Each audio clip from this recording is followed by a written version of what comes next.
नमस्कार दोस्तों, आपका स्वागत है हमारे YouTube channel learning point with Abhishek में। यहाँ आपको मिलता है प्रतिदिन न्यूज़पेपर का डिक्टेशन। इसलिए अगर आप हमारे चैनल पर पहली बार आए हैं तो चैनल को सब्सक्राइब कीजिए और बेल आइकन प्रेस कीजिए ताकि अगले वीडियो की नोटिफिकेशन आप तक सबसे पहले पहुँचे। वीडियो को लाइक कीजिए, अपने दोस्तों को शेयर कीजिए और अंत में हमें कमेंट करके ज़रूर बताइए कि आपको ये डिक्टेशन कैसा लगा।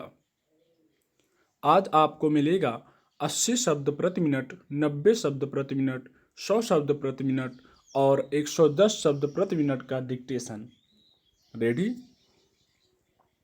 स्टार्ट। आज़ादी के बाद हर नागरिक की आँख के आंसू पोंछना, लोगों के दर्द पर मरहम लगाना, समानता की स्थापना, निर्भीकता आदि पर बल दिया तथा गरीबी और अशिक्षा को खत्म करने के संकल्प के साथ लोकतांत्रिक भारत के जन्म का सपना देखा गया था। 26 जनवरी 1950 उत्तर औपनिवेशिक भारत के इतिहास का मील का पत्थर है।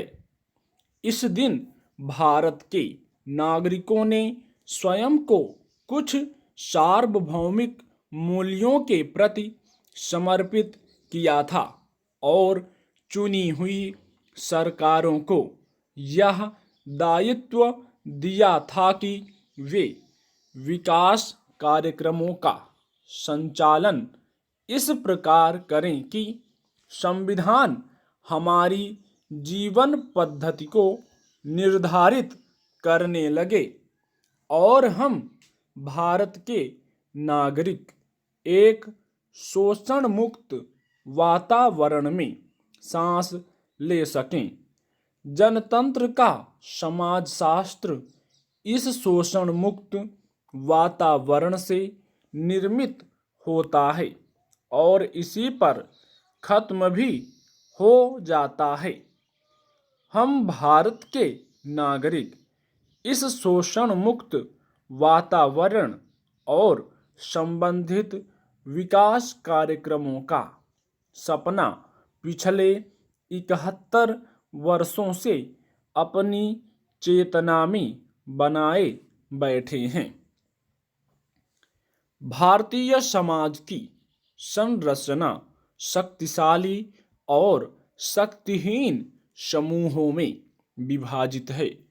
जो शक्तिशाली हैं वे स्वयं के परिवेश में इतने जनतांत्रिक हैं कि जनतंत्र और स्वेच्छाचारिता की विभाजन रेखा को लांघने में उन्हें कोई परहेज नहीं होता। भारत के लोगों की दूसरी श्रेणी पूरी तरह शक्तिहीन है, जिसे केवल चुनाव के समय आश्वासन देकर जगाया जाता है।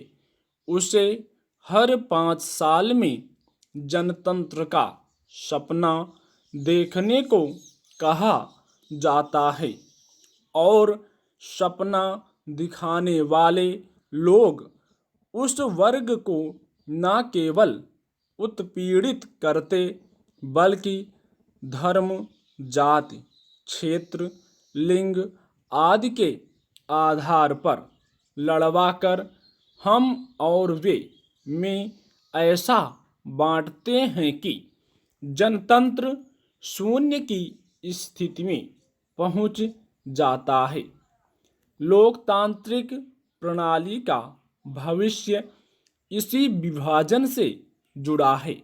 शक्तिहीन समूहों को का हाशिए पर धकेला जाना लोकतंत्र, खासकर सामाजिक लोकतंत्र के लिए एक बड़ी चुनौती है।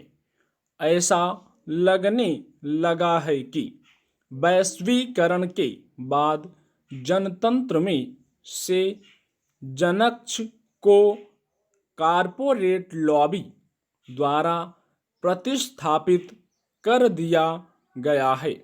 यह जन अब इतना हाशिए पर है कि इसकी कोई भी व्यथा राज्य सरकारों को सुनाई नहीं देती।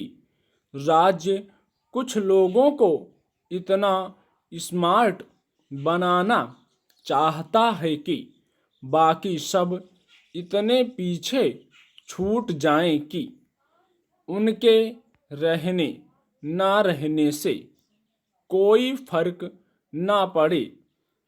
तो क्या जनतंत्र एक तंत्र में बदलने के रास्ते पर चला पड़ा है? और अगर ऐसा है तो फिर आने वाले समय में स्वाधीनता संघर्ष के मूल्य और संविधान के आदर्श न केवल विलुप्त हो जाएंगे बल्कि उनके स्थान पर जो कुछ पनपेगा वह इतना दमनकारी होगा कि हाशिए पर खड़े लोग अपने आप को हम भारत के लोग कहने में डरने लगेंगे। इसे विसंगत ही कहा जाएगा कि उच्च वर्ग और मध्यम वर्ग का एक बड़ा हिस्सा हाशिए पर धकेले जाने की इस प्रवृत्ति के लिए शक्तिहीन तबके को ही उत्तरदायी मानता है। शिक्षा तंत्र और नौकरशाही नेतृत्व तथा जनमत के अवयव इस विचार के पक्ष में खड़े हो जाते हैं। संपन्न और शक्तिशाली तबका उत्सवधर्मी होता जाता है।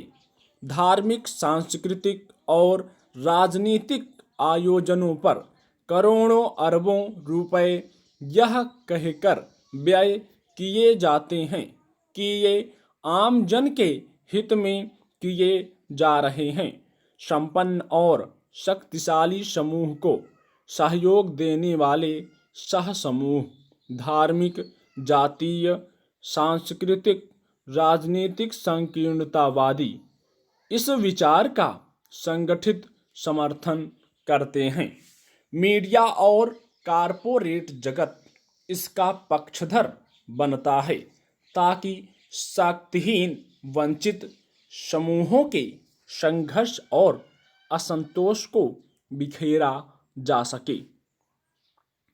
विकास और कल्याण के लिए जो भी नीतियां बनती हैं वे विश्लेषित नहीं की जाती। उन्हें बिना विश्लेषण किए लागू करने का प्रयास किया जाता है। नतीजतन वंचित या शक्तिहीन तबके के एक बहुत छोटे से हिस्से तक नीतियों के कुछ लाभ पहुंच पाते हैं। कहा जा सकता है कि हाशिए में हाशिया उभर कर एक नई असमानता दर्शाता है। यानी हाशिए में लाभ प्राप्त कर चुका वह छोटा सा समूह अपने ही वंचित शेष समूह की उपेक्षा में संलग्न हो जाता है। संरचना की यह असमान जटिलता लोकतंत्र के भविष्य पर सवालिया निशान लगाती है, जिससे न्याय संगत भारत का स्वप्न चूर चूर होने लगता है। इस आधारभूत अंतर विरोध पर ध्यान देने की जरूरत है। इसमें कोई संदेह नहीं कि नव उदारवादी नीतियों ने सामाजिक आंदोलनों की धार कमजोर कर दी है। खासकर श्रमिक आंदोलन कमजोर हुए हैं। अब पहले की तरह श्रमिक और छात्र आंदोलन नहीं दिखाई देते। शायद राजनीति के बदलते चरित्र के कारण उभार ले रहे पुनरुत्थानवाद ने आंदोलनों को और कमजोर किया है। अवसरवाद और खरीद फरोख्त की राजनीति सवाल उठाती है कि जो जनप्रतिनिधि किसी विचारधारा, विकास के आश्वासन और राजनीतिक दल के प्रति निष्ठा और प्रतिबद्धता जताकर चुने गए थे, वे अपने व्यक्तिगत स्वार्थों, आकांक्षाओं और धन शक्ति की चकाचौंध में मतदाताओं के साथ विश्वासघात कैसे कर सकते हैं। लोकतांत्रिक राजनीति में मतदाताओं को धोखा देने का अधिकार किसी जनप्रतिनिधि को किसने दिया? कार्यपालिका भी इस अवसर का लाभ उठाकर जनता की उपेक्षा करने लगती है। अनेक बार न्यायपालिका के निर्णय जनता को न्याय की अवधारणा के विषय में सोचने को मजबूर कर देते हैं। आए दिन छोटी छोटी बच्चियों के साथ बलात्कार,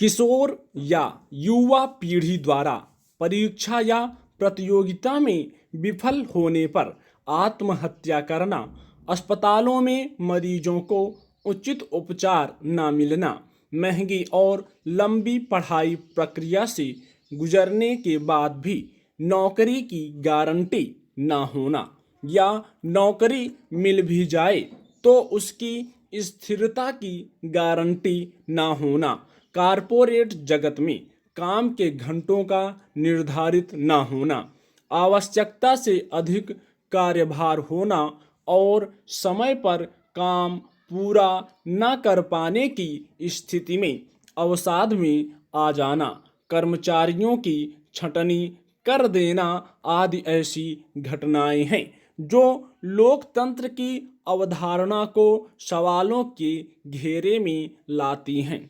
हाल ही में कोविड-19 के दौर में अनेक निजी कंपनियों और विश्वविद्यालयों ने अपने कर्मचारियों की भारी संख्या में छंटनी कर दी या फिर उनके वेतन में भारी कटौती कर दी।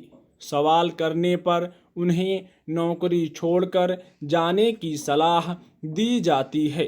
एक कल्याणकारी राज्य से यह अपेक्षा की जाती है कि वह अपने नागरिकों को प्रत्येक प्रकार की सुरक्षा की गारंटी उपलब्ध कराएगा और संविधान में वर्णित मूल्यों की गंभीरता से पालन करेगा और करवाएगा, क्योंकि केवल तभी सच्चा लोकतंत्र मूर्त रूप ले सकता है।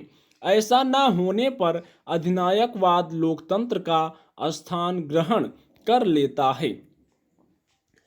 यह कोई पहली बार नहीं है। ऐसा अनेक बार देखा गया है कि बाढ़, सूखा, भूकंप आदि प्राकृतिक आपदाओं में सरकारें उत्तरदायित्वों का निर्वाह करने में असमर्थ रहती हैं। नेता, प्रशासनिक अधिकारी तथा कारपोरेट जगत का गठजोड़ प्राकृतिक और मानव निर्मित आपदाओं यानी चुनौतियों को अवसर में बदलकर जन विश्वास को लोकतांत्रिक संस्थाओं की भूमिका के प्रति संदेहास्पद बना देता है। अरस्तू ने लिखा था कि लोकतंत्र में गरीबों के पास अमीरों की तुलना में अधिक शक्ति होगी, क्योंकि वे संख्या में अधिक होंगे और बहुमत की इच्छा सर्वोपरि होगी। क्या उनका यह कथन कभी मूर्त रूप ले पाएगा? महात्मा गांधी भी मानते थे कि सच्चा लोकतंत्र तभी मूर्त रूप ले सकता है जब इसमें कमजोर से कमजोर आदमी के पास भी उतने ही अवसर हों जितने सबसे ताकतवर के पास। वर्तमान स्थिति में यह कैसे संभव बनाया जा सकता है, इस पर चिंतन करने की जरूरत है। इसलिए लोकतंत्र को जनता का, जनता द्वारा, जनता के लिए शासन बनाने के लिए आवश्यकता है कि इसमें प्रत्येक नागरिक की संभावनाओं और समाज और जीवन के प्रत्येक विमर्श में उनके सहभागी होने की क्षमताओं को सम्मिलित किया जाए। स्टॉप।